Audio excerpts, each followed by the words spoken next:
પ્રભાસ પાટણ સોમનાથ મંદિર સામેના ભાગેથી આજે વહેલી સવારે એક દીપડો વન વિભાગે પાંજરે પૂર્યો. મારું નામ KD Pampaniya, incharge range forest officer Veraval normal range Veraval.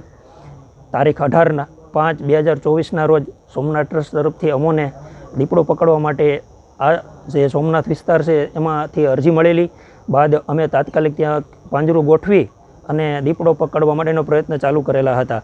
આજે 29/5/2024ના વહેલી સવારે દીપડો જે હતો એ પકડાઈ ગયેલ છે. બાદ તેમને આસપાસમાં જે લોકો હતા એમને હટાવી એમને શિફ્ટિંગ કેજમાં લઈ અમરાપુર એનિમલ કેર સેન્ટર ખાતે ખસેડવામાં આવેલો છે.